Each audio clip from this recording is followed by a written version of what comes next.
What is up, everybody? This is the Owl Recap, a show focused on covering the news, matches, and results of the Overwatch League. I am your host, Andres, aka I Play Games, and today I am joined by two fine gentlemen. First off, Chris Chan, returning guest. How are you, Chris? Hey, good. I like being called a gentleman. That's really nice. You are a gentleman. Every time I mention you are very polite.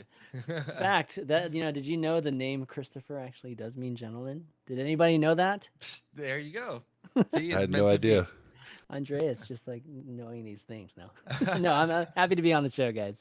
I know we've been trying to figure out a time like recently to come on, so I'm glad we finally were able to make it happen tonight.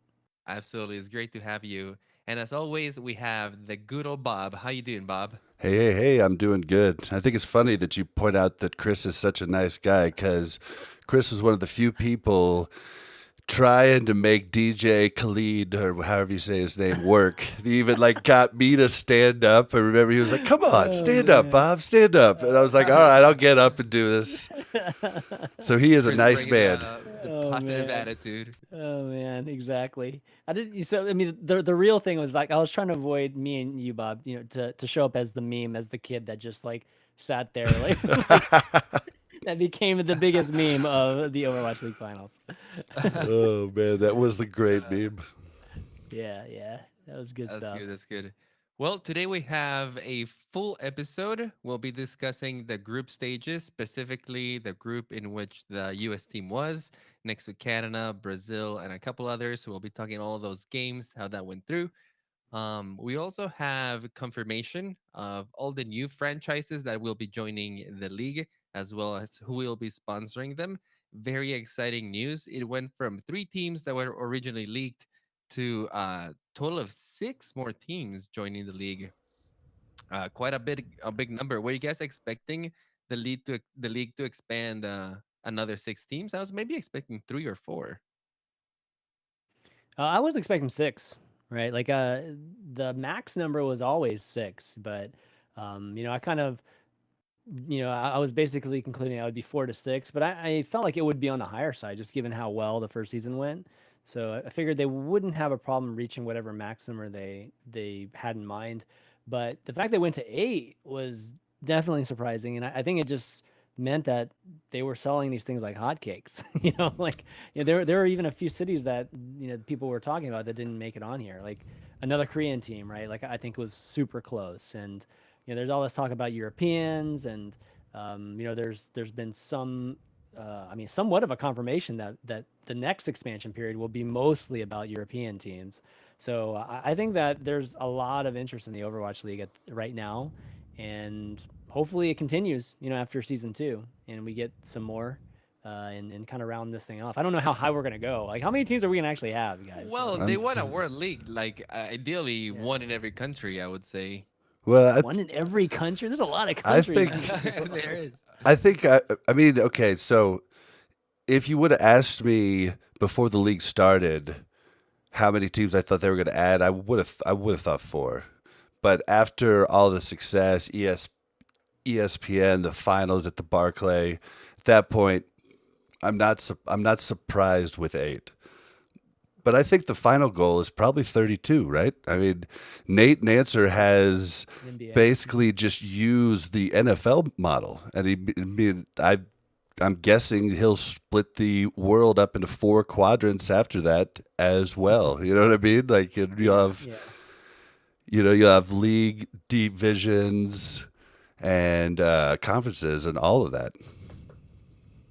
yeah. Yeah, I can see that. it's forming out quite well, and the more the merrier. The more teams you can have expanded globally, the more of a fan base you can drag. It's much nicer to root for your own team. Mhm. Maybe if you're from a country that doesn't have a big Overwatch community, but you are being represented, then it brings more. How do you? What are those the word I'm looking for here? Incentive to be into Overwatch, I Mhm. guess. Yeah, yeah. No, So absolutely. far, so far the teams that have been announced is please feel free to correct me if I'm pronouncing this wrong, but one for Hangzhou, China, one for Chengdu in China, and one for Guangzhou in Mhm. China. Is that how you say it? Yeah, yeah. That's pretty close. I mean, kind of. it's pretty close. Yeah. All right. We also have Paris coming in. We got Toronto, Vancouver, and for the US, Washington, D.C., and my beloved Atlanta finally joining the stadium. Yeah. Which So one of of these teams are you guys most excited for? For me, I'd probably say a combination of two. I think one Paris. I think Paris is a huge one just because it's another European country, and the French showed huge support for their World Cup team last Oh year. yeah, Yeah, so I think that if there is a second European city that Paris I felt like deserved it or showed that they have a lot of interest in Overwatch, and it's really good to see that. Also, I'm just happy to see a Canadian team. Whether it's Toronto or Vancouver, I think both. Just nice to see Canada represented in the Overwatch League absolutely. too. Hmm. Canada is already well represented in the Overwatch League, not by teams that Yeah. are from Canada, but by people coming from Canada. They have a lot of talent. Same with French people. Look at Soon and some of the other talent that has come out of the French scene. Two really really big competitors in that scene. What? How about you, Bob? Which one are you excited about? I guess I mean I'm excited about Paris just for the reasons that it makes the league better. Just as far as like personal excitement, not really. Maybe Toronto because I'm excited for our buddies over at High Noon Blevins and Deathblow that they got their team that they wanted so bad. But That's I true. didn't get a team here in Colorado, so I'm a little salty. I know you're happy. Oh yeah, I'm happy. Ugh. Atlanta finally coming in. I'm still curious how the roster is gonna end up looking. Just because there's been so many trades, so many free agents coming along, and from just a retrospective looking at the teams that have been the most successful, they were not bound by locality. The team owners kind of look to the outside to bring talent in. So I'm really curious how some of these rosters are going to end up looking. If there's going to be a lot of outside talent brought in, or they're going to try to pick more from inside, kind of like the Chinese do.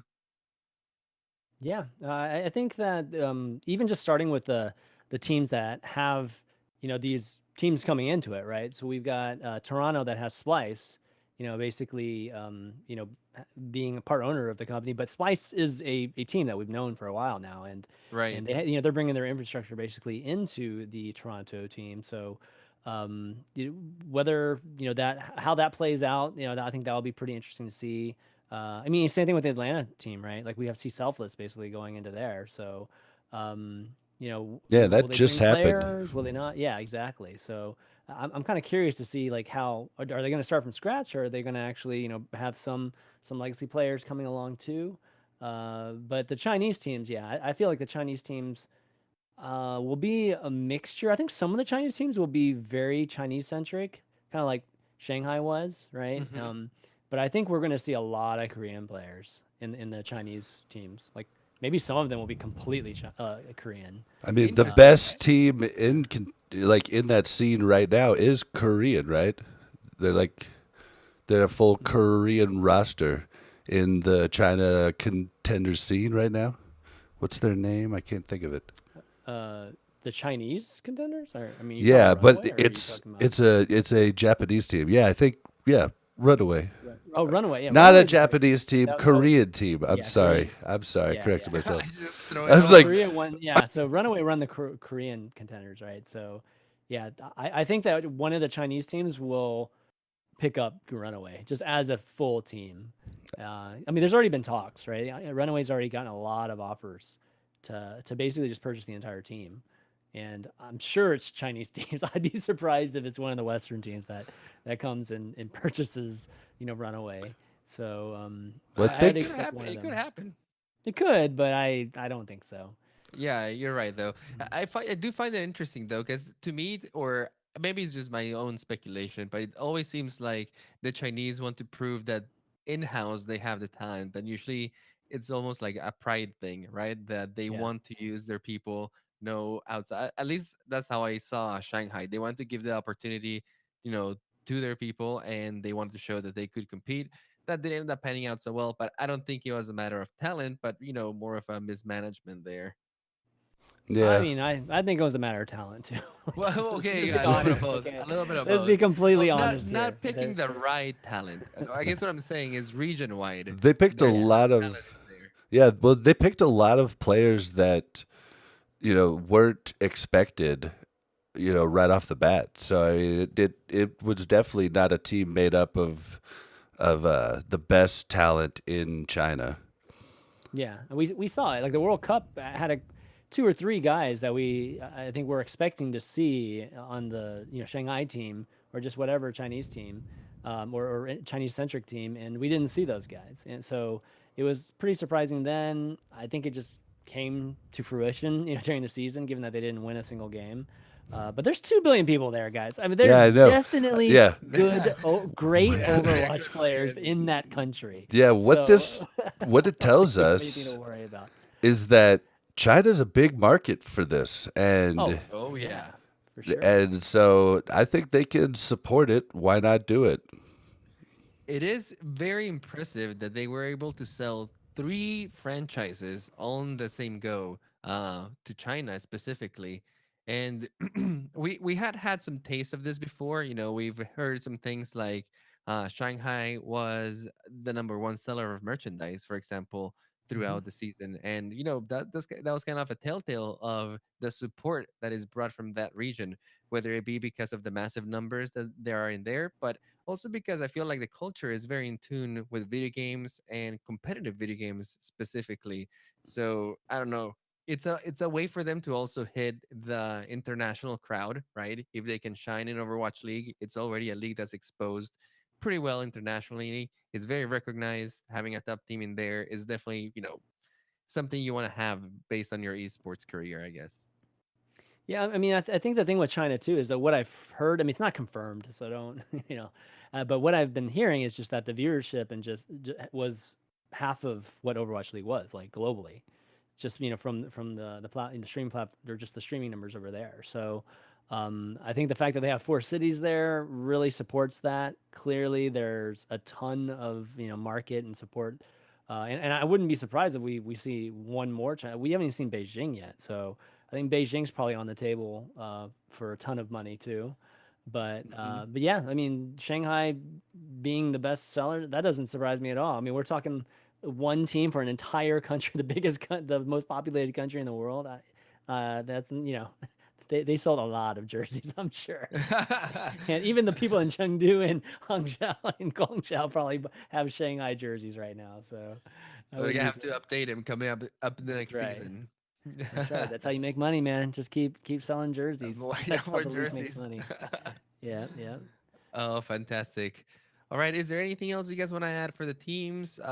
Anything you've heard, or if not, we can leave it here and move on to the results. Well, I think the Washington thing, the Washington city is pretty interesting too.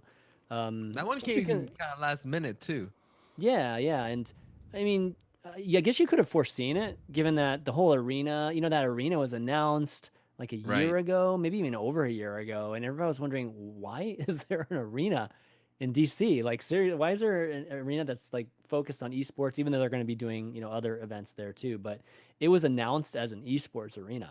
Is Right. it is it a big market there? I don't, I don't know. Yeah, see, I just have never even heard it being a market or anything. So that's why I was just confused about the whole thing, the stadium and the team, really. Yeah, so that was, that was kind of surprising that they built it, but I just thought it would foresee some type of Washington team, and we didn't really hear anything about Washington, during season one of Overwatch League, but sure enough, season two is going to be bringing the DC team finally, and so that arena makes a lot more sense now. Clearly, they're going to be playing in that arena, and I think that it's going to be pretty cool, for the folks in DC. No Chicago team confused me too. Didn't wasn't Chicago on the list, the Yeah. short list for the start of season one? Yeah, I think Chicago was the team that was really close to closing. Might have been it might have been closed if it was okay to have an odd number team.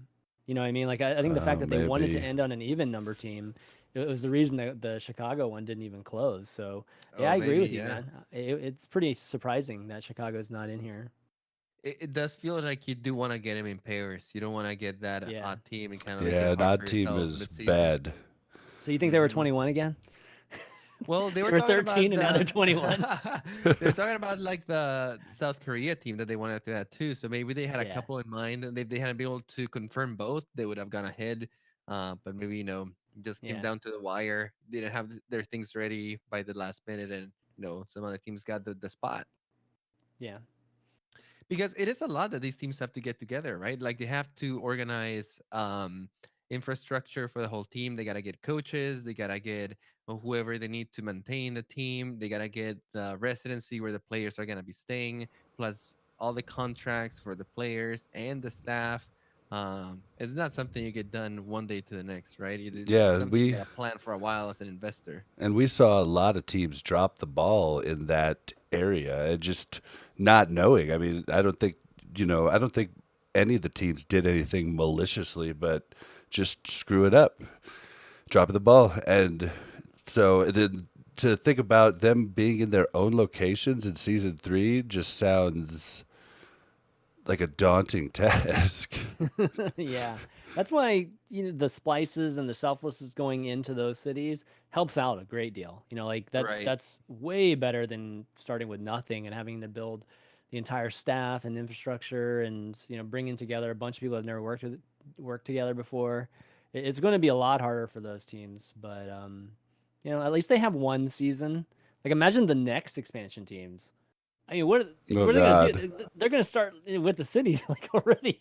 I mean, we're gonna be flying to cities once they start. So Yeah, that's that's pretty true. It's gonna wild. be well. Yeah. At least they get a few years to prepare, and whatever teams are coming next, they have a year of information at least of this is how it's been going. So at least they can talk to some of the existing teams and be like, hey, some advice, some tips. Like there'll be some records of what worked and what didn't work. So at least they won't be Yeah, but coming you have in to build fresh. arenas. Like Yeah. part of this contract is guaranteeing that you have an arena that has at least 4 or 5 thousand seats.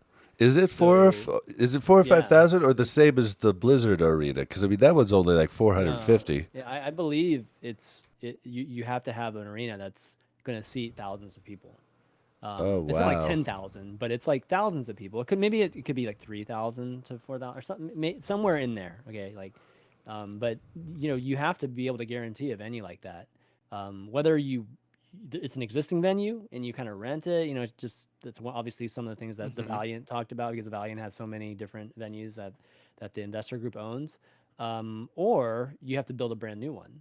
So yeah, I mean, you saw the Shanghai one, right? The preview of the Shanghai one, that one thing's like amazing looking, just with the facilities and everything. But every city is going to have to guarantee that, even if you come in season 3. So that thing that's pretty crazy to think about those teams coming in. So I was kind of wondering.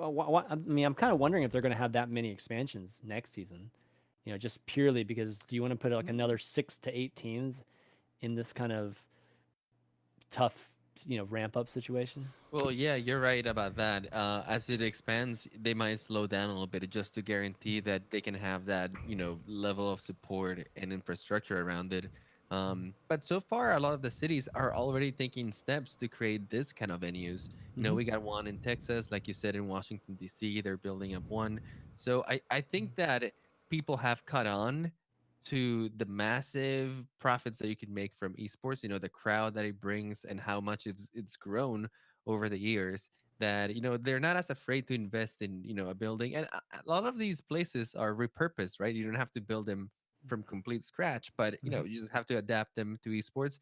And like you say, they don't have to be gigantic venues like a soccer stadium or a football stadium. uh 3,000 4,000 people is usually enough to like host even a big match, of these teams that might be running around or doing a circuit.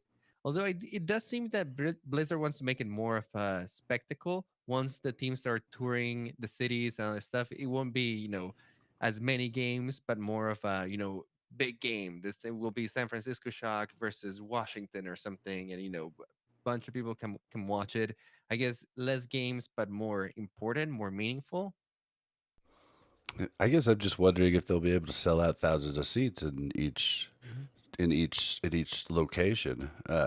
Well, I can tell you what, if I get to watch Overwatch League, mostly on the PC, right? Just watching online. But if they were to come to Atlanta at least for a weekend and play a few games over here, you betcha I'm gonna buy some passes and go watch them for the week because it's a limited time kind of thing, and not True. everyone has access to it. So that's I the way I see it. I guess it just boils down to how much the league makes. I mean, how profitable the league is will entice people to put money in to get in on that profit sharing and that market share. So I guess it just Yeah. all depends. If the league's making money hand over fist, it'll probably be pretty easy to pull in more teams. Yeah, I mean, the more teams or not, I mean, that's I think that's going to be a combination of just like you said, if the league looks like it's doing well and it's on pace to start making money in whatever 5 years or so, then a lot of people will see that, right? Just as a way to get in earlier and jump on, right? But I think with in terms of the arena, obviously I've been doing events like around Florida for the Mayhem, the Chaos Crew, and Yeah, that's we've seen those. yeah, and the reason for doing that is to start building up the audience for these arenas. I mean that's really the whole And point getting of, you kind of an idea. yeah. I mean, we're just building directories of people right now, right? And if you get 500 to 1,000 people going to watch parties, then though that's the demographic that's going to be buying tickets for Very true. the arenas, and it can just keep growing from there. Once you have that kind of base, then they'll bring their family members. So each of those people might bring a one or two people, and then you kind of have those doubling numbers. So will they sell out the arena every single time in the first season? Every single event in the first season? Maybe not, but they'll definitely sell out the first few, and the Yeah. last few probably. Well, But even just almost selling them out, I think that's a success. an- Yeah. Another question is there enough talent? I mean, if you're a top 500 player right Yeah, now, yeah. or a contenders player, or even a path to pro, like, dude, get on it, because you've definitely got a chance right now. There's a lot of spots. 12 times 20. I mean, that's a lot of spots. Lots of spots. Yeah. I do think there is plenty of talent though, because you're looking at the entire world, right? You're picking people up from South Korea, from the US, from Canada, from all parts of Europe. And not only this, as the league grows larger and the incentives grow bigger too to be part of the league, like it's already a huge incentive to be a player in the league, right? If you're an aspiring esports player, you want to make a career out of this, it is the safest bet out there right now. You get a contract, you get facilities, you get a team, you're backed up by, you know, the law basically, which it's a huge problem right now for other teams and other organizations out there right now. So I don't know. I think they're very coveted spots, and as long as they continue to be coveted, talent will arise, right? People will be willing to dedicate the time, the hours to become the best. I mean, we already see, I would say, I mean, we could double the league just purely by looking at the contenders teams. You know what I mean? So if all the Right. contenders teams became pros, then we would fill all the spots. But So we would would have to that fill contenders from there, obviously with people. but But would that be good though? I mean, are I don't watch a ton of contenders. Is everybody down there going to survive coming up? And if you had a whole team of that going up against a 1 year seasoned Overwatch League team, sounds funny saying, but the veterans, I mean, is would that be a problem? I don't know. Ask Runaway. I don't think. I think Runaway would be happy to compete against any of the teams Yeah, I right think you're now, right. and they would probably do pretty well. I don't think Runaway would finish last in Overwatch League. Right. So And Proscribs, proscribs. And if you look at some of the players who are playing also in contenders, they are players who are wanted in Overwatch League, but sometimes yeah, don't meet all of their requirements, right? They might be too young, or they want to groom him a little bit first. They might not be a spot available right now, but they have him in their eyesight, and they definitely know that they could compete. Um, Not only to mention, after years of playing or playing in contenders, moving up. All these teams creating like the contenders franchises too, right? Where they're gonna instill their level of training. They're gonna have their own coaches kind of like teaching them how their main roster plays. I think that some of these teams And are gonna people be will be looking coming into the down. future. And Yeah, Overwatch League players would that be coming down and playing well, in contenders. Yeah, I don't know if you that's possibly. guys. I don't know if you guys know about. I mean, there's a two-way contract this year too. Yeah, that's what I was. So That's what I was yeah, just talking about. Yeah, yeah, that's exactly. gonna be So interesting. Is it a yeah, different contract? yeah. So if people aren't familiar with the two-way contract, it's basically a contract. I think it's more. It's officially. I'm not sure if it's more heavy towards one or the other. I believe it's heavier towards contenders. So, you'd be playing on the contenders, but anytime, at any point during the season, you could be called up to Overwatch League to play in Overwatch, like just play with the team. Okay. So let's just say like one of the tanks gets sick or whatnot, and like you could sub at any point, but the team basically only has to pay you like a contenders player, I believe. Okay. Yeah, so you can be signed, and I mean it's a good I was opportunity for some thinking. folks. I Yeah. was thinking they could just name at the start of a week. They could just name two players on their regular roster as the two-way players for that week, kind of like you would set your Oh, practice oh. squad or something in the I don't. NFL. I thought it was the other way around. I don't You're know. you're, Maybe. you're probably right. Maybe. It's a Yeah. little confusing in the way they explain it, and I bet they haven't completely locked it down. The owners' meeting's coming up, so or was that Yeah. Yeah. was that? No, no, they definitely locked this down. Yeah, for sure they have because they're already signing players, right? They're signing people to contracts, and I think some of them will be two-way contracts, and some of them will just be OWL contracts. Yeah, I just So haven't heard of any of the two-way ones. yeah, It yeah.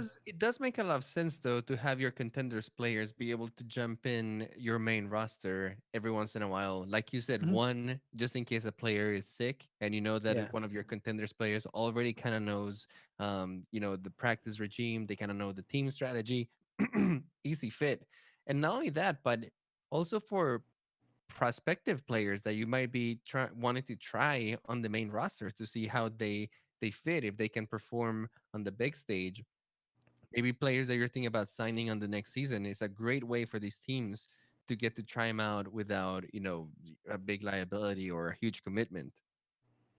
Yeah, I like it. I definitely like the two-way contract. I don't think it's. I'm not sure if it's good for the player or not. Because I feel like in the end, you're like trading probably salary for opportunity, right? To play in an OWL because I believe there are more like Right. contender players that get a chance to play up.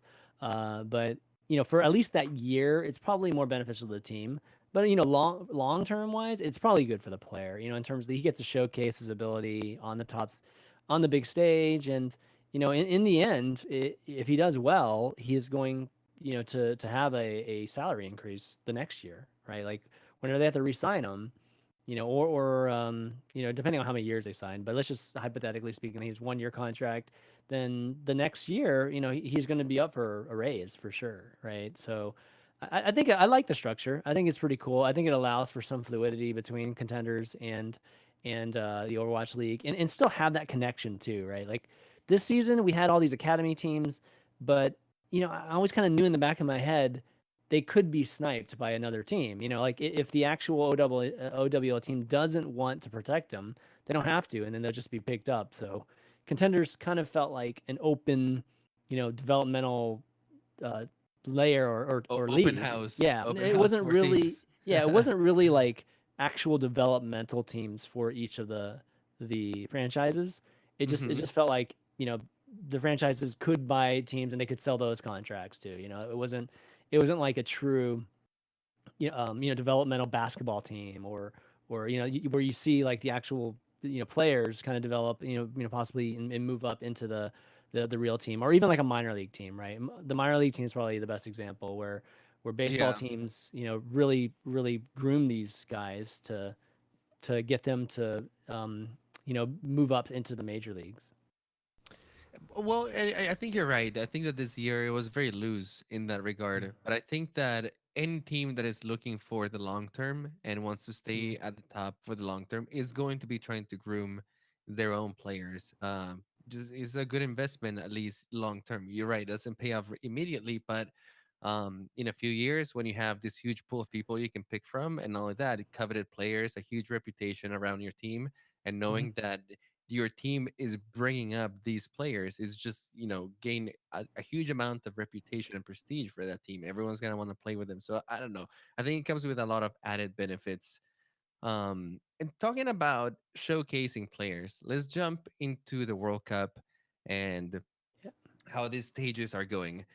because the World Cup is a great place for some of these newer players to come and show their talents all the world, and hopefully get themselves a spot in the Overwatch League to continue this as a career. This weekend, or this last weekend that just happened, we had the second group battle it out: USA, Canada, Brazil, Norway, Austria, and Switzerland. We have the two emerging winners, USA and Canada. Not a lot of surprises here. I think that a lot of people were expecting these two teams to come out on top, but we did get to see Brazil do a couple of really cool things. They put up one hell of Brazil, a fight. yeah, not falling behind. That I love their attitude. I love that they came in to have fun and play seriously at the same time. They showed that they've definitely been practicing for a team that is so new and that doesn't have a lot of infrastructure behind it. I think that they perform quite well. The European teams struggling a little bit more: Norway, Austria, and Switzerland.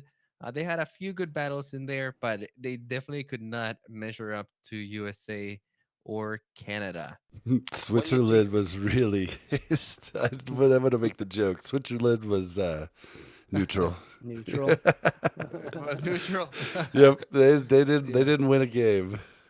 Yeah, they were very neutral. What do you guys think of the games this weekend? Anyone that jumped or caught your attention? Um, I mean, obviously the U.S. Canada one was That one was good. for me as that was pretty much the only one worthwhile. I mean, Brazil, I think this was like an opportunity for some of the Brazilian team or Brazilian players to showcase themselves, for Overwatch League.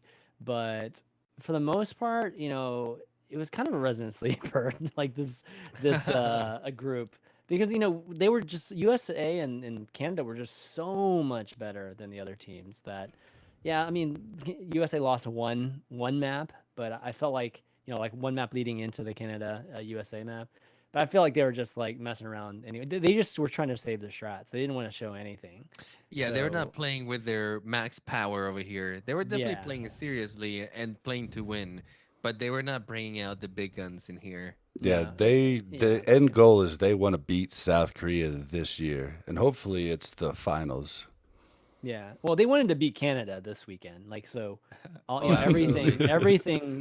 They were basically just gearing up for that very last match.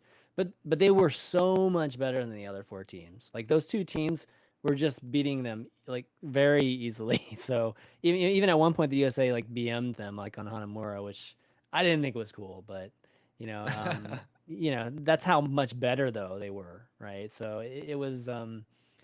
It's kind of crazy. I think that's what made this group a little bit anticlimactic. I mean, thankfully, we at least had that huge matchup at the end because I think USA and Canada are two of the best teams in the World Cup, and wouldn't be surprised if either team ends up winning. To be honest, like it's not a.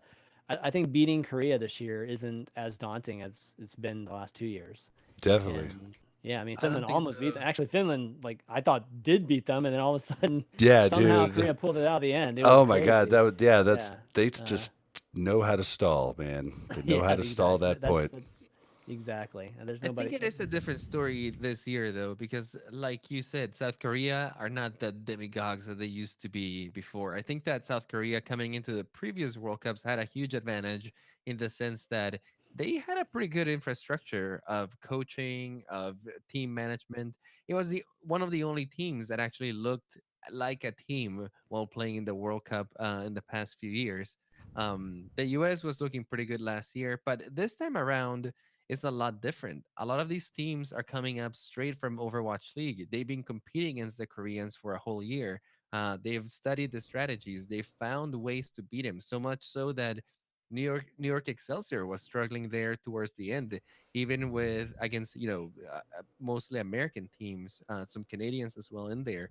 So I think that the story is going to be a little bit different this time around. Korea definitely has to watch their back, although they're still coming out with some serious competition. The players that they're bringing are still to be feared, but not as much anymore. Let's talk about the U.S. roster. Like we said, most of them are coming straight from the Overwatch League. We got Ruckus, Sleepy, Dante, Super, Sinatra, Muma, Moth, Space, and Hydration. They're We all got a coming from couple. the Overwatch League. Every single Well, one of them. Zachary too. Yeah. almost all of them except for Okay. three of them. We got McGravy, Elk, and Zachary, which Yep. Yeah. actually has made quite an appearance during the group stages. He had a pretty good performance. Did you guys catch him playing at all? Zachary? Yeah, Or yes, I mean Zachary. For those of you who have been watching NA Contenders, has been just crushing it for the Fusion. So um, I think that Zachary has been, one of those guys that's going to be in the Overwatch League absolutely next season, and it's going to be a good pickup. Whoever ends up picking him up, whether it's the Fusion or whoever. So, but yeah, I mean, I think he was performing super well. He didn't end up playing at all in the Canada match, but they pretty much went with hydration the whole time. Um, but yeah, I mean, I think the team looks great. I mean, I think that this isn't a team necessarily full of big names like they were last year. I think last year had more, or at least bigger names, and some more of the kind of big fan favorites. But I think this year's team is arguably better. Uh, just Oh from at yeah. least what I saw this weekend. Yeah, I mean, I actually think Space impressed me. Like I don't think I've Space seen is that much of incredible. Space playing. Yeah, Space like is awesome. he I played think well. Muma just destroyed. Muma was like on fire this weekend. Yeah, I do Muba's gotta always agree, really like good. these Yeah, guys are not like the main staple names that you kind of like get yeah, to hear out there making the huge plays, but all of the guys that ended up in this team are players that are known for their great teamwork and how well they're synergized with their peers. And I think that this is gonna make this team really, really strong. And you could already Dude. see it when And they were playing. Like they were swapping enough heroes consistently, and they were really good at communicating with each other. They didn't mind assuming that support role and playing for the team that rather than playing to be the all-star. I think that the only one that I sort of saw trying to gain that spotlight was Zachary, and I think that he has the right to do so just because he's trying to prove himself as he's coming out into the playing field. I think he wants the eyes on him, and he's trying to go the extra mile. While most of the other players, at least in this weekend, what I saw was a huge amount of teamwork, just trying to set each other for success. I don't know. I really liked how they were playing. I, yeah, and I go think ahead, Bob. I think hydration is one of the best DPS in Overwatch League. I mean, I love DPS that have large hero pools and can play them consistently and switch. And I think I we got lucky with him because he has dual citizenship someplace else, so he could have played for either team. I forget what other country. I forget what like where he's from or originally, but he has dual citizenship somehow. Well, is he lucky or are we lucky? We're lucky. We're Okay. lucky. All right. All True. He right. chose us. He Okay. chose us. Yeah, yeah. No, and I think hydration's solid. Definitely a solid choice. I think it just depends on whatever strategy they want to use. So in the Canada US one, they clearly were going for a crazy aggressive type of strategy, and I mean they rarely even used Widow. So Zachary's a really strong Widow, and his I think his pool it was more in line with what we were seeing before with I don't know, just even just like some of the goats comps and things like that. But in the Canada match, they weren't playing like that. They were super aggressive, pushing all the way to the point a lot of times, which was super surprising. And I think it caught Canada by surprise. So unfortunately, he didn't get a chance to play in that. But but he definitely has been really really impressive. Sinatra playing Reinhardt, I think was Yeah. eye opening, and then No, his that's what I'm talking about. Like they were Doomfist. so Yeah. quick to switch, and all of them almost seemed like Rockus played complete players. soldier at one point Yeah, like for I don't just know one of what the they were. points. Yeah. And it Hmm. keeps the enemy team on their toes, right? Because you're already pinning this guy as the type of guy that plays a certain hero. Like if you think of Ruckus, you think of him either in Zen or sometimes occasional Roadhog, right? And then he starts bringing all this crazy stuff. Same with Yeah. Sinatra. Sinatra started as a Tracer only player. At least last World Cup, he played Tracer almost 100% of the time, if not 100% of the time. Um, and this time around, he's playing everything. He's playing Brigitte, Reinhardt. He's bringing out I don't know whatever he needs to do. I think Yeah, I think Doomfist. teams. Yeah, he was crushing. He was crushing with those. I mean, at Uh, one point he was just literally five killing teams. Like he was amazing at one point. well, and I think that's going to be the new thing. People are realizing that Blizzard, they don't know what Blizzard's going to do. So you can't just be one. one character, one type. I mean, you're going to have to, especially DPS, is going to have to switch it up a lot. Tanks and healers are a little luckier that there's just a smaller pool to practice, the characters. But Yeah, DPS it's players are going to have a rough time going forward. But even tanks and supports have been finding themselves switching to some Oh offense yeah, or defense hero even once in a while. yeah, true, true. no, it's been cool seeing like Sombra being a major part of the meta, and Yeah, Sombra just those EMPs in the back line are just the initiators for everything, right? I mean, that's allowing things like Doomfist to go nuts, and I think that one of the things that you would see is just like the offense or the team fights really revolved around just the DPS characters that can kill multiple, just multiple people in exchange, right? So if you're Genji, it's always going to be Blade, right? You're always going to be building up Blade for that moment. But then Doomfist can actually just do it without an ultimate. He just goes in combos like over and over, and he can actually kill 3 or 4 guys just with like the normal Doomfist, craziness that can go on. And now that we were seeing a lot of that, which was pretty eye opening for me. That was like really really cool.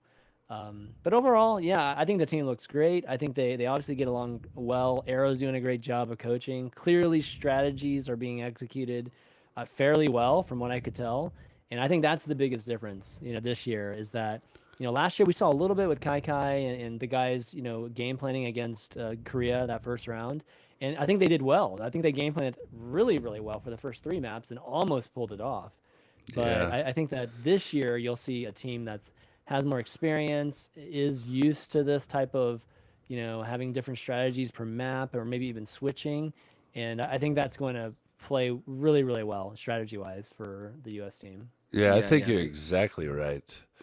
These guys are firing on all cylinders, and they're Yeah. playing at the pace that the Koreans are playing. So, I do really good sign. do have to disagree with one thing though. The Sombra play, I personally no. You don't like the Sombra play? No, I'm doing my placements today and freaking this got this same It's Sombra so different. twice in a It's so row different. Oh no, and but she Yeah. just destroyed and it was not you can't, fun. but you can't be comparing the latter Sombras with Overwatch Well, World we Cup were six Sombras. like we were six stacking, so I don't know. Yeah, Could it have was been just a them. matter of time. It was definitely a matter of time before Doomfist and Sombra would make it into the meta and just go nuts. We've been for a long time, right? It's the same with Tracer in the very beginning of Overwatch. It's like these characters have a high skill cap and can be just insane whenever played by the levels, of pro players. And it's just like literally a matter of time before, meta changes so that those heroes Heroes become work out. focused, and spotlighted, and that's where we are right now. We're seeing the highest skill cap, I think, type of DPS at least, happening right now. I mean, you see a lot of tanks too, so that's not as, obviously that's a little bit different, but I also it's think pretty that's a good big right now. part of why we are seeing these heroes, right? Like Doomfist and Sombra. Teams are Like not scared anymore. They yeah, have and also coaches, like real Genji coaches. or Tracer like tend to be a lot less effective when you're going against huge health pools or Mhm. Brigittas, right? Like people that can actually defend themselves from your dive and your poke from the back. Then heroes like Doomfist that can just one shot, like you said, with a few combos, and shields don't really matter for him. He's just gonna Yeah. punch you in the Yeah. face no matter Well, what. and for so long, J-Man's right. For so long, teams basically, even early on in the Overwatch League season one, teams were just basically picking one strategy, dive, and just made the best, made the best man win. There was no real game plans. I think, I think Chris is right. Like this is a cool time where coaches are actually coaching. Yeah, and we even see Ana in the mix too. So that's another high skill cap support player. So Ooh, Anna is really back in the yeah, mix. a lot of Ryu J sleeps, Hog's a doing a lot of little heat. dance. Oh, Rio Yeah, Dragon is super happy. He's yeah, like, "Where was this patch when I I was know. in the Overwatch League?" Seriously, man. Alrighty, let's talk a little bit about Canada, which is the other team that really surprised us over here. Hmm. Again, a lot of players from Overwatch League. We got Joy Meister. ex Overwatch League player XQC. We got Sure4, Bonnie, Mangachu. What? No, he was never in the Overwatch League, right? We got Note He and wasn't. Agility. He wasn't. No, he's been in Fusion. I mean, sorry, Yeah, the he's XL played two, in XL yeah, two. he's played a lot of like top teams, but he's never been in actual Overwatch League. But we got Note from Boston Uprising and Agilities from Valiant, and a couple other players: Kevin, Rolf, Chain, Crimso, and Keller. So far, the core roster though is doing quite amazing. The game versus the US was very entertaining, and we saw them have a lot of fun versus the other teams, especially Agilities getting probably the best Lucio boop in the history of Overwatch League. Basically, just booping the entire Brazilian team and using his drop the beat on himself to get it done. Quite a high risk, high reward play, but it ended up working out. What do you guys think of that play? That's what happens when you let a DPS play support. Yeah, We've seen this when we let you play support, Andreas. you know, Lucio has a lot of similarities with Genji, so I can see why they would actually ask Agilities to go on the Lucio. The movement, the way that you fire, and the way you can scroll through the walls and get to places real fast. It kind of reminds me of Genji a lot, so I can see the similarities there. Yeah, and when boops are Yeah, possible, like it was Lucio's it was awesome. such a it was such a quick play moment. Let's be real here. I Yeah, mean, it was very quick played. XQC is sneaking up. We I don't call that know scrappy. Call that where the scrappy. heck he was. I don't know what he was doing there. He's like sneaking up like on the like on the side with Reinhardt for whatever reason, He was and then gonna. he He gets was just gonna detected. shatter. Maybe I I do it checked, all but the time as Ryan, where I try and do the sneaky side shatter. yeah, but he's like walking up like with his shield. I'm like, what I are you don't know. doing? Yeah, I don't know. And then they saw him immediately and go, and it's just like, hey, distract him for a second, and then and then Jilly just comes like and rides the wall and knocks them all into the water. I love how I the hero just disappears instantly in the water too. It's Oh like yeah, really funny to And see that's that. that's usually what reflecting in the water. happens. That's usually what happens when I try it as well. But those times it does work. It's so awesome that you just keep wanting to do it. I I want to like see to think the that guys like waving around, like trying to swim or something, and then dying. That would be Well, amazing. how would Reinhardt swim though? He has really heavy armor. I don't Or just think like that's stick his like hammer up like possible. as he's sinking. That would be amazing. Like the That'd be like really good. like the last scene from Terminator 2. Yeah, There you go. I'll be exactly back. like that. But That's great. but talking about the team, I think that agility is I think was like amazing. There are definitely many moments I think where agility just was owning it and at times carrying the team. But Crimzo, I think Crimzo was the biggest surprise for me on Zenyatta.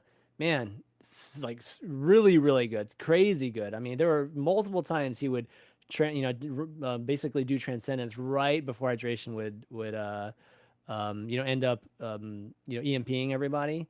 And Right. it was like impeccable timing. Like there's no way heck that I would ever have known to do that, but he just has this like spider sense.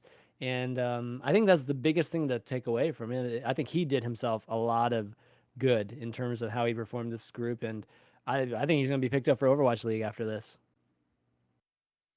Yeah, a lot Mm. of people are making, a huge display in these games, and if they continue to perform, it's just a matter of time till one of those top teams picks them up. Mhm.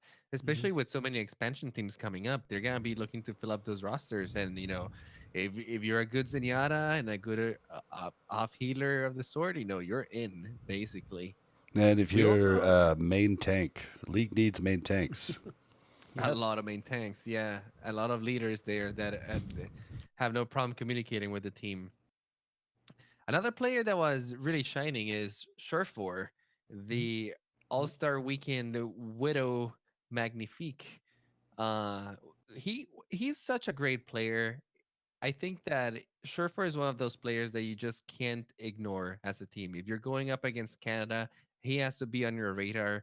He is incredibly dangerous. He has so much game sense. And paired up with super aggressive players like XQC and agilities, he shines even more. Is what I think. Yeah, and he hasn't.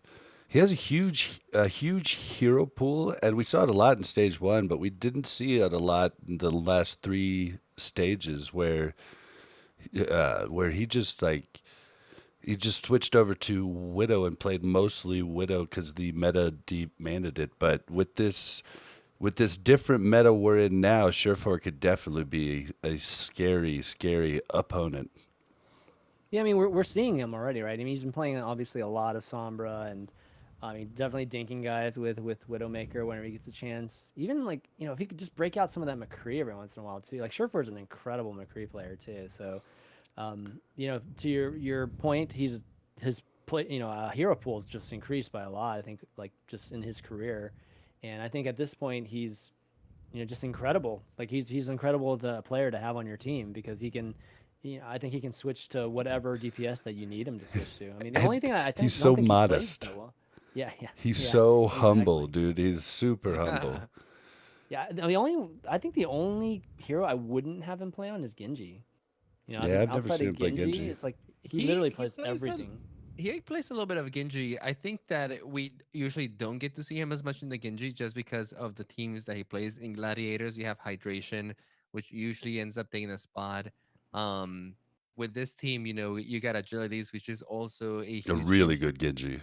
Yeah, But he's great we've Genji. we've seen Surfer bring out the Genji every once in a while. In Overwatch League, in fact, in the very beginning, he used to be the Genji when they used to do the triple DPS comp that nobody else was doing, but Gladiators. Surfer. Yeah, I, I uh, want those comps to come back. Those are exciting. I think those there's guys. still room for triple DPS, and it's very rare that you see it. But when you want to go It's hyper aggressive, I think there's still a little bit of room to wiggle around there. Um, talking about that though, what do you guys think about the match versus US versus Canada? What do you think Canada could have done a little bit better to match the US? It was a very back and forth, but definitely the US got the best of Canada there towards the end.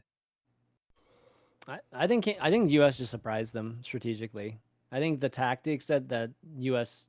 had, I think just caught Canada by surprise. I think Canada probably came up with more of a, just a more of a traditional type of strategy, or just like maybe feel them out. And U.S.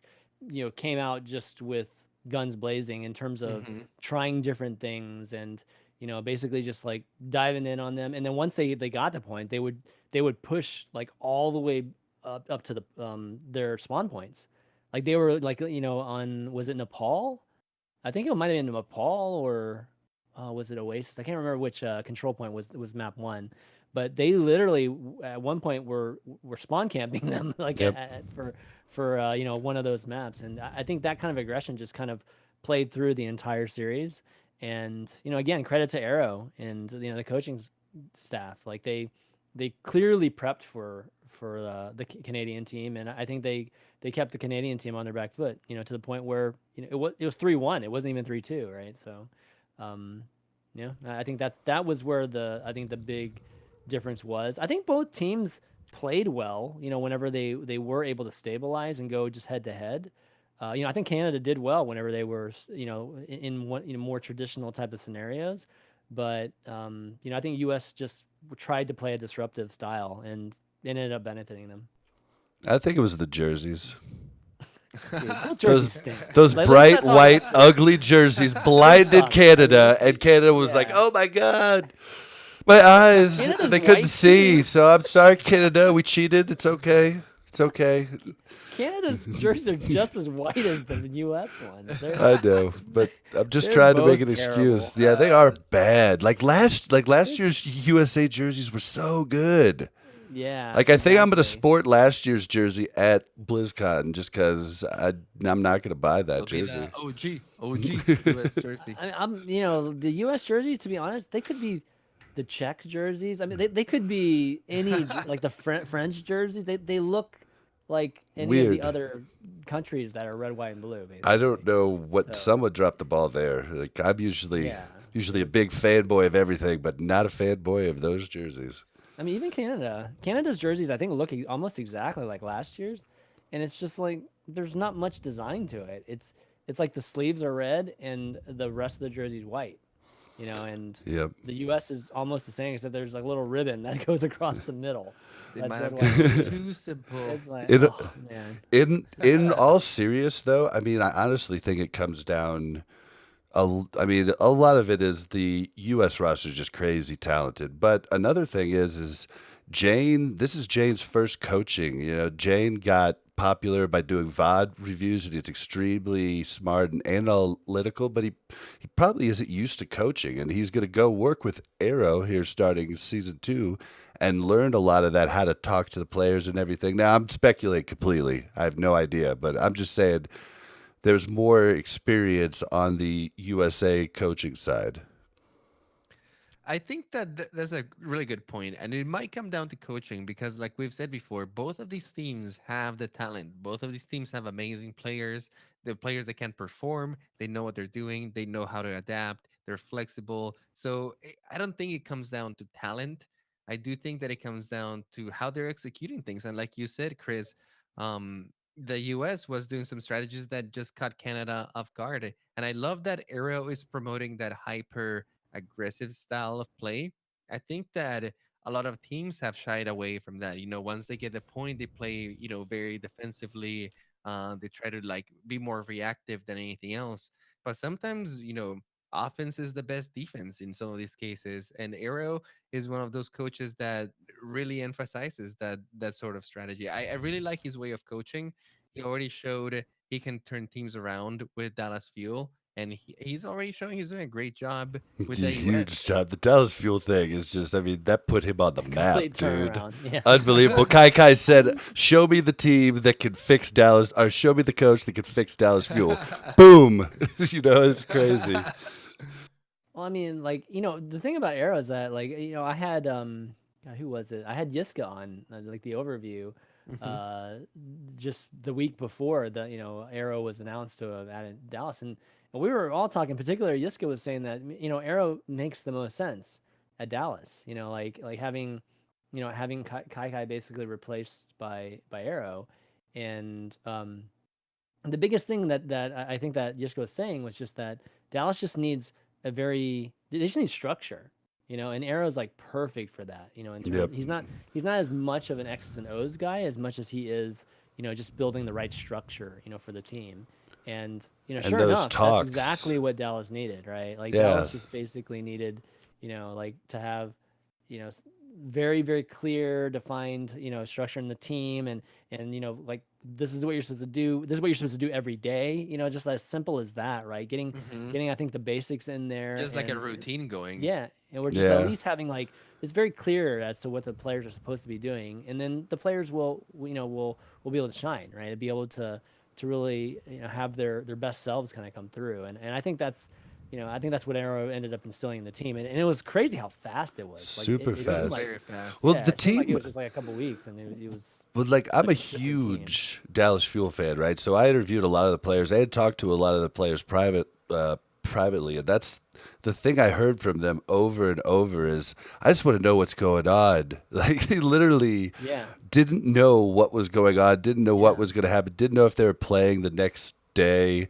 It was really by like it seemed like it was really by the seat of their pants is how they were playing the entire time Kai was there, and then Arrow comes in, he makes Harry Hook the shot caller after the weird trade of Custa, and works out.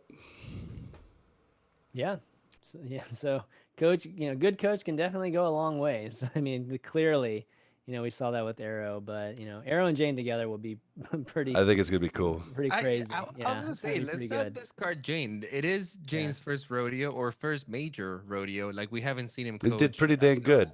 this big so far, but I think that he's shown a lot of promise. I think that he's a very level-headed guy. I think this is a guy that knows how to talk to people and knows how to communicate the things that he needs to do in a very educational way. So he's checking all the boxes there.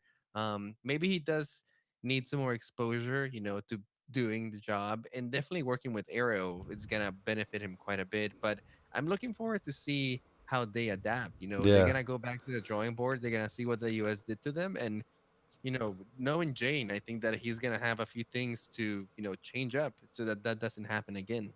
And let's not forget, I mean, Canada only dropped 3 maps, and it was to the U.S., so Canada looked pretty dang good. Yeah, it's not like they were doing bad. So I don't know. I'm looking forward to see what they come up with. Well, the biggest thing that I'm happy about this year, guys, for BlizzCon is that US is not playing Korea in the first round. Yes, Guaranteed. Oh, Guaranteed to not thankfully. happen this round. it's gonna be So Maybe harder to we'll get a Canada see might seat have though. to. Canada might have to. So who knows? But Mm. definitely the one seeds will not play each other. And man, I couldn't even believe last year, like when they were drawing the actual the Uh, seedings, or not the seedings, but the actual the matchups.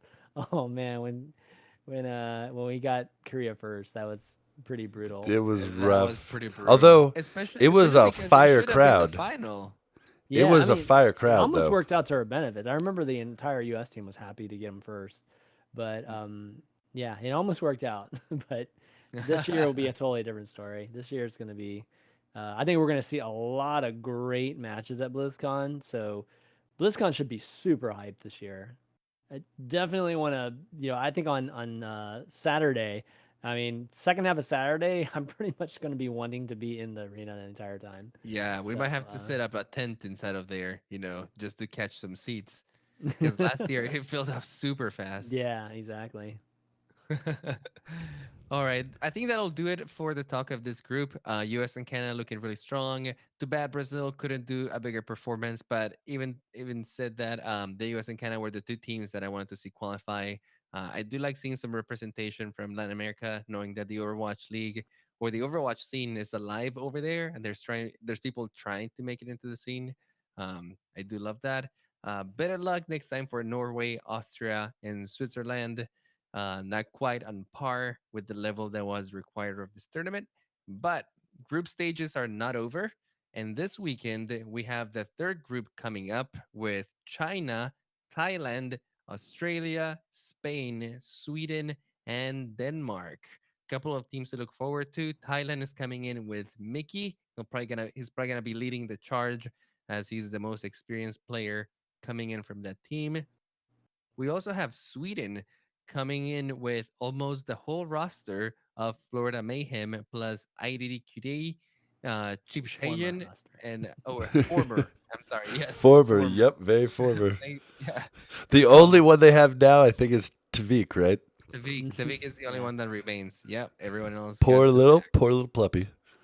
Snillo coming in too. He already showed that he's a very smart player, can definitely sneak on the tracer against you. So I think that Sweden is definitely going to be a team to watch out for.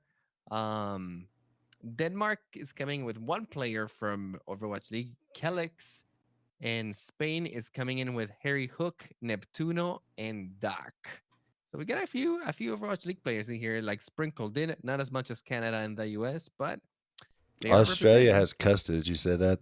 Or did I Oh just yeah, miss it? Australia has Casta. Yep, Mhm. good call.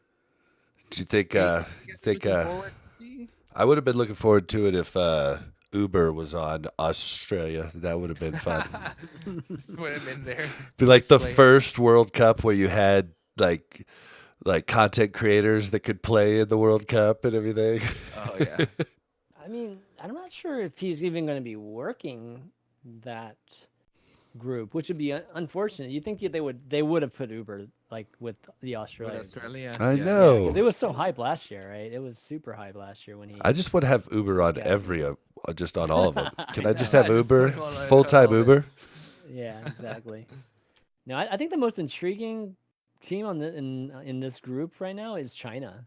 Like I think China will either be like a contender for the entire World Cup, or they'll be super disappointing.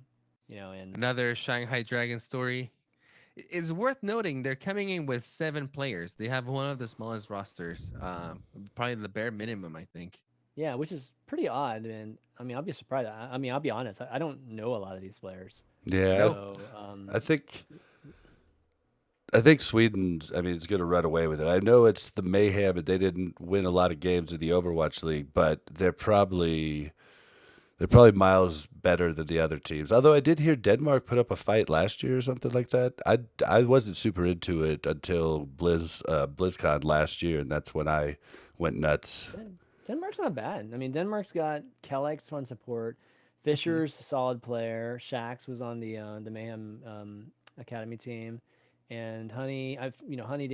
There's definitely some familiar faces that are either in contenders or has been decent in the past. So yeah, that Denmark team's not bad at all. Like I think there's going to be the second spot. I think is going to be pretty interesting. Yeah, I agree that Sweden on paper is going to win this, or at least get a top two spot pretty easily here.